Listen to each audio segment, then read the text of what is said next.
Mathieu, je m'aperçois que je te tutoie depuis le début de l'émission et c'est une forme d'évidence alors que ça n'en est pas une. Ça m'arrive jamais. Tu sais, c'est un peu à l'image de cette phrase de ma grand-mère que j'ai C'est mis. exactement ce que j'allais Ouais, citer, ouais. Cette phrase de ta grand-mère André Chédid, ouais. poétesse, qui est sur l'album et qui dit... Toi, qui que tu sois, je te suis bien plus proche qu'étranger. Ouais, Tu vois, c'est la petite anecdote, je me rappelle, donc François Hollande était venu nous voir quand on était en famille à l'Olympia. où tu étais avec ton père, ta sœur, ton frère. C'est ça. Et je me rappelle, tu vois, il est venu avec Audrey Azoulay, c'est ça? Ouais, Et la ministre de la Culture qui était voilà. sa conseillère culture à l'époque. C'est ça. Et c'est vrai qu'ils sont venus, ils étaient, tu vois, et moi je les tutoyais tout de suite en disant c'est sympa que tu sois venu, tu vois, mais de façon très naturelle, tu vois, parce que c'est ma façon Tutoyer de le faire. président de la République. Voilà. Alors mon père après m'a dit mais tu le connais très bien. Je lui ai dit non, je l'ai jamais vu. Il était très étonné de ça. Et c'est vrai que je sais pas si c'est de la naïveté ou un truc, mais voilà, moi je suis plutôt d'âme à âme, je suis pas dans ces considérations-là. Quand on parle du Mali, par exemple, on peut se dire, voilà, c'est un endroit qui est extrêmement lointain pour toi. L'Afrique, c'est un continent qui n'est pas le tien ou pas directement le tien. Ouais, c'est sûr. Et pourtant, tu es devenu malien. Tu es devenu africain le temps de cet album ou de ce travail Ouais. avec les artistes là-bas. Oui, alors ça c'est lié aussi à la puissance de la musique. Parce que c'est vrai que c'est un langage aussi, la musique. Ouais. Et quand on joue ensemble, bah, c'est intime, quoi, tu vois. C'est quand même un vrai échange de vibrations et de machin. Et c'est vrai qu'on s'est... Bon, bah, j'ai été baptisé par les Maliens, ça c'est certain. Baptisé. Ouais, d'une certaine manière, parce que la première fois de ma vie que j'ai été au Mali, il y a 12 ans, je me suis retrouvé dans un bar musical. Ils m'appellent sur scène pour jouer. J'étais évidemment inconnu au bataillon, mais ils m'appellent pour jouer avec eux.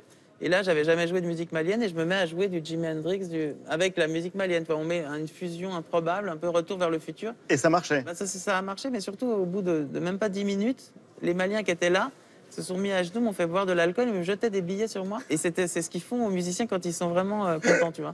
Oui. Donc voilà, ça a commencé comme ça. Et après, je n'ai eu que des espèces de signes d'affection et d'acceptation, quoi. Je sais pas comment dire. Et pourtant, le Mali, c'est un pays qui a une histoire récente difficile. C'est un pays où il y a des forces françaises qui sont engagées. C'est un pays qui a été ravagé par la guerre, par l'islamisme, par le fanatisme. Et pourtant, toi, tu y as vu de la poésie. Oui, parce que heureusement, ça c'est ma grand-mère aussi, je veux dire, qui m'a inculqué ça et toute la famille, tu vois. Mais c'est ce truc où la poésie est partout. La poésie, c'est la vie en fait, c'est la beauté de la vie. Et quelque part, elle nous sauve. On serait tous morts s'il n'y avait pas de musique, s'il n'y avait pas de littérature, s'il n'y avait pas de cette beauté-là, tu vois. Ouais. Et de poésie, tu vois. Imagine le monde sans poésie, qu'est-ce qu'on ferait? Et quand on te renvoie Mathieu Chédid, naïf, Mais qu'est-ce que tu réponds? je réponds que ça m'appartient plus. De toute façon, l'image qu'on renvoie, c'est plus vraiment nous. Donc j'accepte tout ce qu'on me renvoie, tu vois. J'ai de la chance quand même qu'on me renvoie beaucoup de bienveillance et de gentillesse quand même souvent. Et je me dis tant mieux. Et il faut aussi qu'on me renvoie d'autres choses. Si possible, que ça me fasse grandir un peu plus, tant mieux. Mais c'est vrai que la naïveté, c'est plus. Il y en a peut-être un peu, mais je pense qu'il y a surtout une certaine pureté, quoi. C'est-à-dire d'être sensible. Ouais, c'est sûr. Parce qu'il y a quelque chose d'assez frappant, c'est quand même, par exemple, quand on voit le clip de Bala Bamako, il y a quelque chose de très complexe dans l'image. Quand vous débarquez en boîte avec Oxmo Puccino, lui, il est quand même sapé en dictateur. Ouais, Il y a des balles de oui. fusil sur le sol. évidemment. C'est-à-dire que tu t'empares des clichés, tu t'empares aussi de cette forme de dureté, de réalité qui est là. Bah, c'est-à-dire que moi, mon engagement, il est souterrain. Je suis pas très frontal, j'ai pas ce côté, effectivement, de prôner des choses comme ça, un peu des porte-drapeaux, tu vois. Alors, il y a justement une espèce d'engagement un peu poétique plus que politique, mais en même temps, j'adore glisser plein de secrets. Donc, Bal de Bamako, tu vois, il y a des doubles sons, c'est assez évident, mais et dans plein de chansons, j'adore glisser des vrais messages. Et d'ailleurs, aujourd'hui, le Mali, c'est un pays qui espère, qui veut se reconstruire à travers la culture. C'est assez Complètement. frappant. Mais d'ailleurs, on sent vraiment que l'Afrique est en train de débarquer, tu sais. Elle est présente partout depuis toujours, culturellement, je dirais. Mais je pense que là, elle va prendre de plus en plus le pas. Je pense que l'Afrique, c'est une sorte va sauver pratiquement le monde. Je pense que si on regarde un peu à long terme, l'Afrique, c'est évidemment c'est la base, quoi. Tu parlais de poésie, tu as une guitare à la main, j'allais dire comme toujours, mais on a l'impression que c'est comme un doudou en fait. C'est un peu ça, Ça oui. t'accompagne. C'est vrai, ça. Si je te demande de me répondre avec la guitare, je te dis un mot et tu me dis ce que ça t'évoque. L'amour.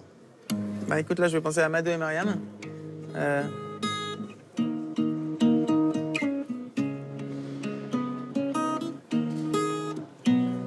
Tu connais ce morceau, hein? Ouais, je l'adore. Pense à toi, mon amour, ma bien-aimée. Ne m'abandonne pas, mon amour, ma chérie. Si je te demande de décrire ton état d'esprit du moment. Bah, écoute, je suis bien là-dedans en ce moment.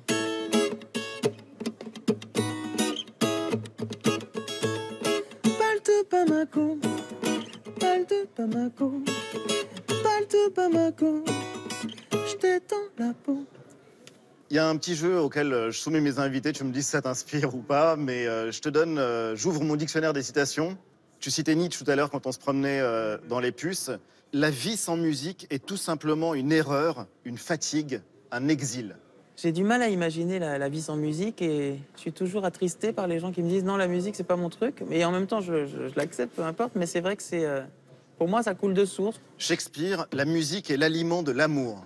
Tu vois, c'est marrant quand tu dis amour, moi, ça me fait plus. Je pense plus aux chansons comme Ne me quitte pas, bizarrement, ce qui sont des chansons plutôt tristounes, de séparation. Ouais. Pourquoi? Parce que je trouve que c'est quand l'amour n'est plus là qu'on s'en rend compte, tu vois. Une dernière, Platon, si on veut connaître un peuple, il faut écouter sa musique. Tu vois, par exemple, pour ça, le Mali et la Kora, c'est exactement ça. C'est-à-dire que c'est incroyable comme elle est indissociable de la culture et de l'histoire malienne. Ils ont besoin de la musique pour transmettre toute leur tradition, quoi.